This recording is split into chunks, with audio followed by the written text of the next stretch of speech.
Today's story unfolds in a world of dark magic, revenge, and dangerous secrets. A powerful witch, a cursed vampire, and a family trapped in decades of tragedy, everything is about to collide. So let's dive into this thrilling tale, full of twists, supernatural battles, and shocking truths.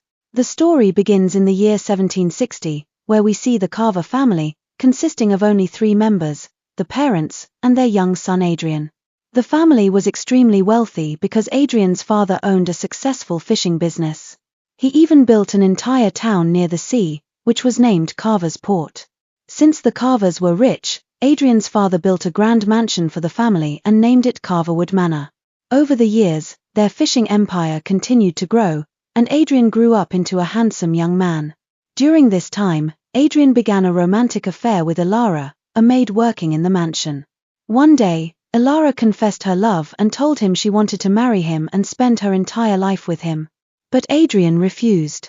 Hurt and furious, Ilara, who secretly practiced dark magic, decided to take revenge. She used black magic to cause a massive statue in the mansion to fall on Adrian's parents, killing them instantly. Adrian realized their death wasn't an accident but the result of witchcraft. Days passed. And soon, Adrian found his true love, a young woman named Juliana. This made Ilara even more furious. Unable to tolerate their love, she once again turned to forbidden magic, and tried to take control of Juliana's mind. After this, we see Juliana, who is now completely under Ilara's dark influence. Controlled like a puppet, she walks toward a high cliff. And before Adrian can reach her, she jumps off, ending her life. Watching the love of his life die right in front of him, Adrian too jumps off the same cliff in grief. But even after falling from such a height, he doesn't die because Ilara had already cursed him, turning him into a vampire, a creature doomed to live forever with his pain. Believing Adrian to be dead, Ilara leaves. Meanwhile, the villagers find Adrian's unconscious body. Mistaking him for a monster, they lock him inside a wooden coffin, and bury him deep underground. Thus, 200 long years pass. We now move to the year 1972, where a young woman named Victoria is traveling to Carver's Port by train. After getting a lift from a passing car, she finally reaches Carverwood Manor. A servant named Miles opens the door for her. Inside the mansion, Victoria notices an old portrait hanging on the wall. Curious, she asks Miles about it. Just then, Elizabeth, the head of the family, arrives and tells her. This is Adrian Carver, one of the noblest and kindest men our family ever had. We learn that Elizabeth too belongs to the Carver family. She had recently posted a newspaper ad, looking for a governess who could take care of her nephew Daniel. She explains, only a few of us live in this huge mansion now. It's me, my daughter Caroline, my brother Robert, and his son Daniel. Victoria then asks about Daniel's mother. Elizabeth becomes emotional and says, she drowned in the sea. But Daniel refuses to believe it even today. He thinks he can still see her and talk to her. Elizabeth then takes Victoria to meet her daughter, to Caroline. Caroline is a mischievous, stubborn teenager who does whatever she likes. Later that night at dinner, Elizabeth introduces Victoria to Robert, Daniel's father. Also at the table is Dr. Julia, a psychiatrist. Since Daniel still claims he can see his mother, Elizabeth believed he needed professional help. So Dr. Julia has been living in the mansion for 3 years, treating him. Meanwhile, Victoria notices someone standing far away, covered in a white sheet. It was actually Daniel trying to scare her, but she doesn't get frightened. Later, when Victoria is in her room adjusting her clothes, she suddenly notices someone again standing in the doorway, draped in a white sheet. Assuming it's Daniel trying to prank her again, she walks over and pulls the sheet away. But under the sheet stands the spirit of Juliana. Juliana's ghost whispers to Victoria, he is coming, and disappears into the darkness. Meanwhile, at a construction site, a group of workers are digging with a giant excavator. Suddenly, they hit something hard buried underground. Clearing the soil, they discover a coffin, the same coffin in which Adrian had been trapped 200 years ago. As soon as their supervisor cuts the chains on the coffin, Adrian bursts out with supernatural rage. Starving for centuries, he attacks the workers one by one, and kills them all.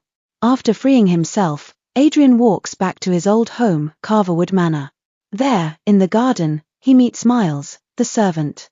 Adrian hypnotizes him and asks, "Does the Carver family still live here?" Miles replies, trembling, "Yes, they do." Adrian then enters the mansion. Adrian walks through the grand hall of his mansion, admiring the antique treasures that once belonged to his family. He begins explaining the history of each item to Miles, who follows him nervously. Soon, Caroline and Daniel enter the room. Caroline takes one look at Adrian and whispers, "He looks like some drunk lunatic who wandered in." But Daniel points to the old portrait hanging on the wall, the portrait of Adrian himself.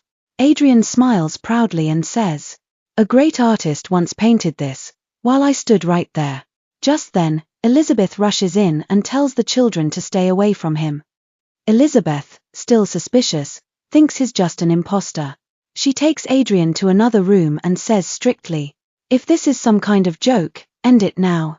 To prove his identity, Adrian presses a hidden latch on the wall, revealing a secret passage. Elizabeth, shocked, follows him down into an underground chamber she never knew existed. Inside lies a massive treasure, boxes filled with diamonds, jewels, and gold. Seeing this, Elizabeth realizes the truth. He really is Adrian, the long-lost heir of the Carver family. Adrian then tells her the one thing he has hidden from everyone else. "I am a vampire, cursed. But I swear, I will never harm any member of this family." Later that night, the entire family gathers at the dinner table. Elizabeth introduces him to everyone as a distant relative.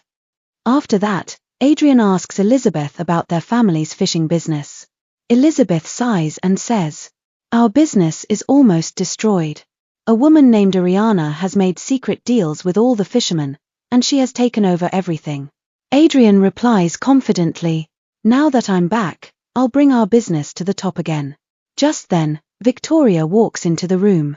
Adrian sees her and instantly freezes. He whispers, "Juliana." Victoria looks exactly like Juliana, the woman he once loved. She introduces herself politely. Meanwhile, we see Ariana, who is actually Ilara, the witch who cursed Adrian 200 years ago.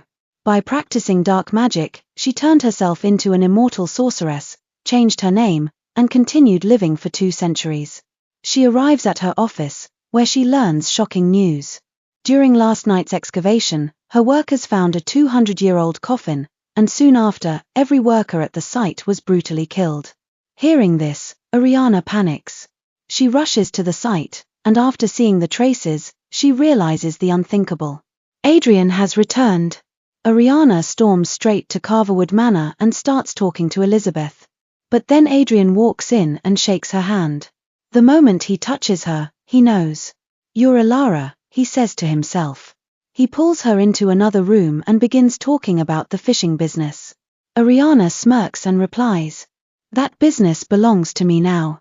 And I'm sure you've figured out who I really am." Adrian steps closer and says, "Oh, I know exactly who you are. You're the witch who destroyed my life. And I will have you arrested for practicing dark magic." Ariana smirks and tells Adrian, "For 200 years, I've lived in this society with different identities, respected, powerful, untouchable. And now, the entire town of Collinsport belongs to me." After she leaves, Adrian tells Elizabeth everything about Ariana, that she is the same witch who destroyed his parents and stole everything he ever loved. And he could do nothing. Elizabeth encourages him. "You can rebuild your business, and restore the legacy of our family." Motivated, Adrian starts with renovating the entire mansion. Next, to revive the family's fishing business, he meets with the major fishermen of the region. Adrian secretly hypnotizes them and makes them leave Ariana's company to work for the Carver family again. Slowly, the fishing empire begins to rise once more. Adrian's behavior started to make Dr. Julia suspicious, so to investigate about Adrian. One day, she approaches him, pretending to have a friendly conversation. She uses hypnosis and extracts the truth. Adrian is a vampire. Shocked, Julia goes straight to Elizabeth to tell her about the discovery. Hearing everything from Julia, Elizabeth calmly replies, "Keep this secret. He will never harm anyone in this house." Meanwhile, Adrian asks Carolyn to teach him how modern-day love works. Carolyn laughs and tells that if he wants to understand love in today's world, he must first change his appearance and strange behavior. She explains that he needs to act like a normal human being so people can feel comfortable talking to him. After that, he will slowly learn how love works. The next day, we see Dr. Julia drawing Adrian's blood. She had convinced him that she would remove all his blood and replace it with human blood so he could become human again. In the following scene, Adrian and Victoria are seen together near the seaside. From the way they look at each other, it seems clear that they have started developing feelings. Meanwhile, Ariana attends a meeting with all her business board members. They inform her that their business is slowly declining because many fishermen have started working for the Collin family again. Hearing this, Ariana tells her assistant to arrange a meeting with Adrian immediately. Later in the evening, Ariana meets Adrian and hands him a check, telling him to take the money and quit the fishing business. But Adrian refuses. So Ariana steps closer and offers to run the business together like they once did. Adrian again refuses because he can never forget what Ariana did to him and his family. That night, Victoria has a strange dream where she sees her childhood. Since she was young, she could see the spirit of Juliana and even talk to her. But her parents could never understand and thought she was insane, so they sent her to a mental hospital.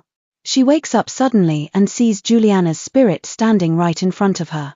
Shocked, Victoria follows the spirit through the house until Juliana jumps off the chandelier in the same way she had once taken her own life.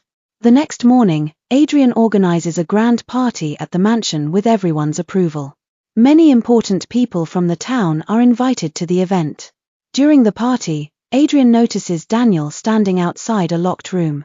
Daniel says his father told him not to let anyone in. Adrian immediately senses something is wrong. Inside the room, he finds Daniel's father, Robert, with a woman he's having an affair with. Adrian sees everything while hanging from the ceiling, unnoticed. Meanwhile outside, Victoria is alone, so Adrian goes to call her inside. But Victoria begins telling him about her childhood. She says she used to see the spirit of a girl ever since she was young, but her parents never understood her, which made her childhood painful. One day, that spirit showed her the way to Collinwood, and after meeting Adrian she felt as if she had known him for centuries. She believes it was destiny that brought her to him, and he started to feel like her own. They kiss, unaware that Ariana, who entered the party without an invitation, sees everything. After this, Adrian goes to Dr. Julia's room and finds her injecting herself with Adrian's blood. He instantly realizes she never wanted to make him human, she only wanted his blood to become immortal herself. Enraged, Adrian kills her and, with Billy's help, throws her body into the sea. Meanwhile, Robert is trying to find the hidden secret door inside the mansion. Adrian confronts him, because he already knows the truth that Robert married Daniel's mother only for money. Angry, Adrian gives him two options. First, stay at Collinwood and become a real father to Daniel. Or take a large share of treasure money and leave forever to live a selfish life. Robert chooses the money and leaves, abandoning his son. Watching his father walk away forever, Daniel becomes heartbroken and runs toward his room. While climbing the stairs, he slips and a heavy object starts falling toward him. In a split second, Adrian rushes in and saves him. Everyone is shocked, realizing that no normal human could do that. At that moment, sunlight hits Adrian's skin and he bursts into flames, but Billy quickly throws water on him and saves him. Now everyone in the house realizes that Adrian is a vampire. Shocked and scared, they all leave the place. Even Victoria finally understands that he is not human, and she distances herself from him. After this, Adrian goes to Ariana and begs her to free him from the curse. But Ariana refuses. Instead, she gives him two choices. Either stay with her as her partner and run the business together, or be locked inside the coffin forever.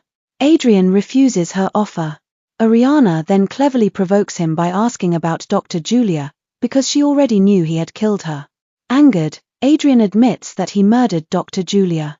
The moment he steps outside, Ariana uses her magic, traps him back inside the coffin, and chains his entire body tightly. She orders her men to carry him away. On the way, she also gets his entire fishing factory burned down. Ariana's men take the chained coffin deep into the forest and leave it inside an abandoned broken house. As soon as they leave, Daniel arrives. His mother's spirit had guided him there. He opens the coffin and frees Adrian. Meanwhile, at the burning fishing factory, police and many townspeople gather. Ariana reaches there and grabs the microphone. She tells everyone that she has a recording in which Adrian confessed to killing Dr. Julia. She calls him a murderer and then blames his entire family for hiding the crime. After that, she leads the police straight toward Collinwood. There, she continues speaking, saying that Adrian's crime is proven.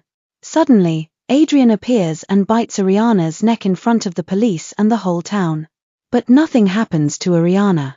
She gets up, unharmed, and throws Adrian away with full force.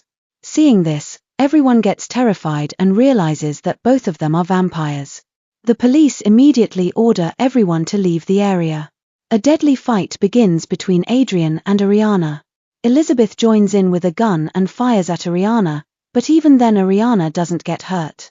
She rises again, uses her magic to bring the objects of the mansion to life, and even makes a giant snake attack Elizabeth.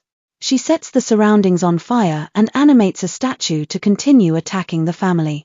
Ariana grabs Adrian tightly. Now we finally learn the truth. Ariana had used her dark magic to turn Caroline into a vicious wolf-like creature. The moment Caroline faces Ariana, she attacks her again and again, desperately trying to kill her. But Ariana proves too powerful. She overpowers Caroline, knocks her down, and leaves her unconscious. After this, Ariana walks toward Adrian, ready to kill him. She says, "I destroyed everything you ever had. And Daniel's mother didn't drown. I killed her myself."